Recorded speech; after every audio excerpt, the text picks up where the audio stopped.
আসসালামু আলাইকুম মালয়েশিয়া প্রবাসী ভাইরা এবং আমার ইউটিউব বন্ধুরা, আপনারা সকলে কেমন আছেন?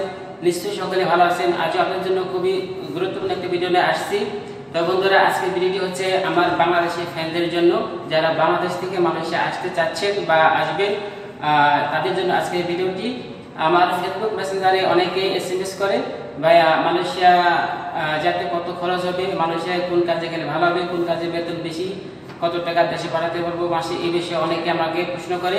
সেজন্য আজ আপনাদের জন্য এই ভিডিওটি বানালাম। তো বন্ধুরা, আপনারা যারা এখনো আমার এই চ্যানেলটি সাবস্ক্রাইব করেন নাই, অবশ্যই আমার চ্যানেলটি সাবস্ক্রাইব করবেন এবং বেল বাটনটি ক্লিক করে রাখবেন। প্রথমে শুরু করি।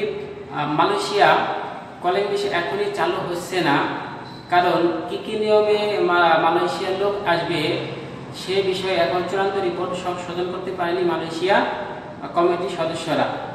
তবে জানুয়ারির শেষের দিকে অথবা ফেব্রুয়ারি মাসে কলিং ভিসা চালু হওয়ার সম্ভাবনা আছে। তো বন্ধুরা, আপনাদের একটা সতর্কবাণী কথা বলে দেই, খুবই গুরুত্বপূর্ণ কথা।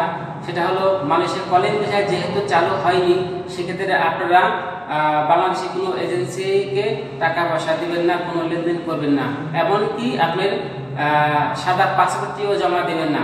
কেননা মালয়েশিয়া যখন কলিং ভিসা চালু হবে, যখন কোনো ভালো এজেন্সি, ভালো কোম্পানি, ভালো কোনো বিষয় পাবে, আপনি জানা সত্ত্বেও সেই এজেন্সির মাধ্যমে মালয়েশিয়া আসতে পারবেন না। কারণ আপনার পাসপোর্টটি অলরেডি অন্য কোনো এজেন্সির কাছে জমা দিচ্ছেন, তখন তারা বিভিন্ন কথা বলে একটা খারাপ বিষয় দিয়ে আপনাকে মালয়েশিয়া পাঠিয়ে দেবে।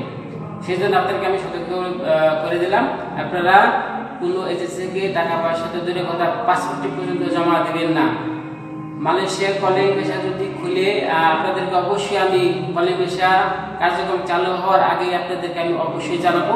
আপনারা আমার চ্যানেলটিকে অবশ্যই সাবস্ক্রাইব করে রাখবেন। আপনারা আমার এই চ্যানেলে সঠিক তথ্য, সঠিক নিউজ সর্বক্ষণে পাবেন।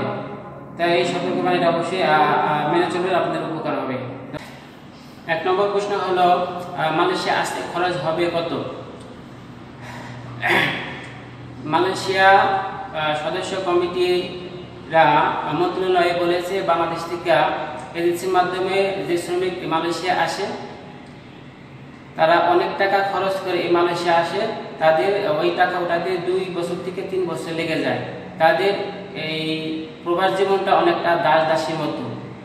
তাই এবার এই কলিং ভিসায় যাতে বিদেশি শ্রমিকদের জন্য খুব কম খরচে এই মালয়েশিয়া আসতে পারে, সে বিষয়ে তারা খুব শক্ত অবস্থানে আসে। সেই জন্য এই বিষয়গুলো এখনো সংশোধন করতে পারেনি বিদায় কলিং ভিসাটা এই মাসেই হয়তো চালু হচ্ছে না।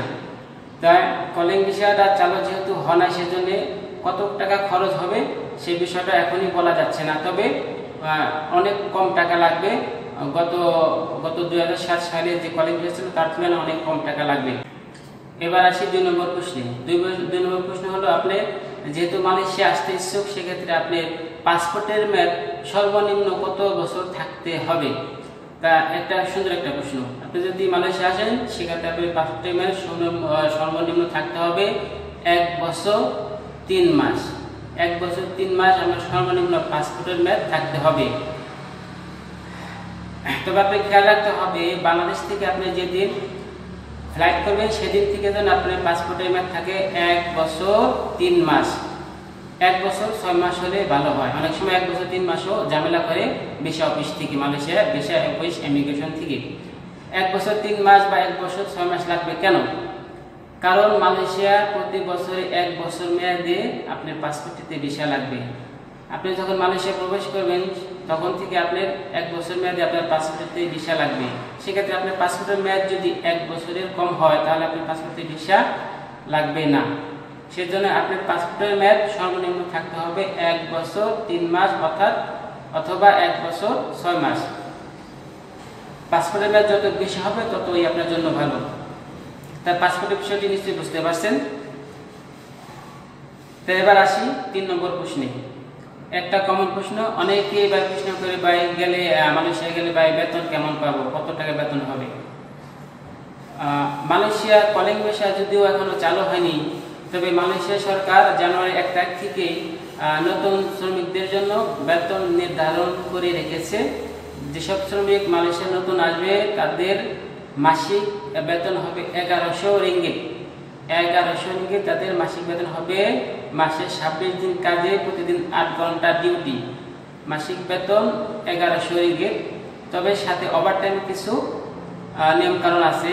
আপনি এক মাসে 104 ঘন্টা সর্বোচ্চ ওভারটাইম করতে পারবেন যদি আপনার বস, আপনার কোম্পানি আপনাকে ওভারটাইম দেয়, সর্বোচ্চ 104 ঘন্টা। তাই বিষয়টা বুঝতে পারছেন আপনার বেতন কত হবে। বন্ধুরা এবার আসি 4 নম্বর প্রশ্নে। 4 নম্বর একটা সুন্দর কমন প্রশ্ন, ভাই কোন কাজে গেলে ভালো হবে, কোন কাজে বেতন বেশি হবে। তা আপনি যদি মালয়েশিয়ার ফ্যাক্টরি বিষয়, মার্কেটের বিষয়, হাসপাতাল ক্লিনার বিষয়, এগ্রিকালচার বা কৃষি বিষয় মালয়েশিয়া আসেন, সেক্ষেত্রে আপনার দৈনিক বেতন হবে 42 ringgit 30 cent. Malaysia 42 ringgit 30 cent আপনার দৈনিক বেসিক হবে সেক্ষেত্রে। আর আপনি যদি বেশি টাকা ইনকাম করতে চান তবে সেক্ষেত্রে আপনার আসতে হবে কনস্ট্রাকশন বিষয়। কনস্ট্রাকশন কাজটা তো বুঝেনি, কনস্ট্রাকশন আপনার রাস্তাঘাটের কাজ, রাস্তাঘাট মেরামতের কাজ করতে হবে, বিল্ডিং এর কাজ, বাড়িঘর নির্মাণের কাজ করতে হবে। এই কাজে আপনার বেসিকটা বেশি, আপনার বেসিক হবে 50 থেকে 60 টাকা। তো আপনি যদি 20 টাকা ইনকাম করতে চান তবে আপনারা এই কাজে আসতে পারেন, কনস্ট্রাকশনের কাজে। তবে আপনি যে কাজে পারদর্শী, যে কাজ আপনি পারবেন, আপনি সেই কাজে আসবেন। বিদেশ আপনি আসবেন ভাগ্য বদলানোর জন্য, আপনি যেটা পারবেন সেই কাজে আপনি মালয়েশিয়া আসবেন। ওকে, এটা হলো 4 নম্বর প্রশ্ন। 5 নম্বর প্রশ্ন হলো, তাহলে আপনার খাওয়া বাবদ খরচ কত যাবে। আপনি খাওয়া বাবদ খরচ যাবে 250 থেকে 300 টাকা। 250 থেকে 300 রিঙ্গিত মালয়েশিয়ান। 250 থেকে 300 রিঙ্গিত কিভাবে? আপনি যদি ফ্যাক্টরিতে কাজ করেন, ফ্যাক্টরিতে প্রায় অনেক ফ্যাক্টরির ভিতরে ক্যান্টিন থাকে। আপনি যদি প্রতি মাসে ক্যান্টিনে খান সেক্ষেত্রে আপনার ক্যান্টিনে আপনি খরচ যাবে 200 থেকে 250 টাকা প্রতি মাসে। আর যদি আপনি বাসা রান্না করে খান সেক্ষেত্রে আপনার খরচ যাবে 250 থেকে 300 টাকা মালয়েশিয়ান রিঙ্গিত। তাই সেক্ষেত্রে আপনি বাসা রান্না করে খেলে আপনার টাকা বেশি লাগবে কেন? আর আপনি যদি নিজে রান্না করে খান সেক্ষেত্রে তো আপনি অবশ্যই একটু ভালো মন্দ খাবেন। আপনার তো বাজারে গেলে বড় মাছটা খেতে মন চাইব, সেই ক্ষেত্রে আপনার 250 থেকে 300 রিঙ্গিত লাগবে বাসায় রান্না করা খেলে। তো এই হলো আপনার খাওয়া বাবদ খরচটা। 6 নম্বর প্রশ্ন হলো, সর্বশেষ সব খরচ শেষে আপনি দেশে কত টাকা বাড়াতে পারবেন এই কলিং বিষয়ে যদি মালয়েশিয়া আসেন। আপনি প্রতি মাসে 20 থেকে 25,000 টাকা বাংলাদেশি পাঠাতে পারবেন খরচ বাবদ। খরচ সর্বোচ্চ সব খরচ শেষে আপনি প্রতি মাসে 20,000 থেকে 25,000 টাকার ভিতরে প্রতি মাসে দেশে পাঠাতে পারবেন। তো এই ছিল আজকের বিষয়। তো বন্ধুরা, অনেক কষ্ট করে আপনাদের জন্য এই ভিডিওটা বানাইছি। আপনাদের ভালোবাসা আমি পাই সবসময়, সেই জন্যই আপনাদের জন্য আরো সুন্দর একটা ভিডিও বানাইছি। তবে যে কথাগুলি বললাম প্রত্যেকটি কথা এর কথা বলেছি, শুধু কলিং বিষয়টা খোলার বাকি এবং শুধু কত টাকা লাগবে এই বিষয়টা আমি নেক্সট ভিডিওতে আপনাদেরকে জানিয়ে দেব এবং কি কি নিয়মে আসবেন। আপনারা অবশ্যই আমার চ্যানেলটি সাবস্ক্রাইব করে রাখবেন এবং বেল বাটনটি অবশ্যই ক্লিক করে রাখবেন যাতে ভিডিও আপনার খুঁজতে না হয়, ভিডিও সোজা চলে যাবে আপনার মোবাইলে। বন্ধুরা, সবাই আমার ভিডিওটি লাইক করবেন, শেয়ার করবেন। ভালো থাকবেন। আল্লাহ হাফেজ।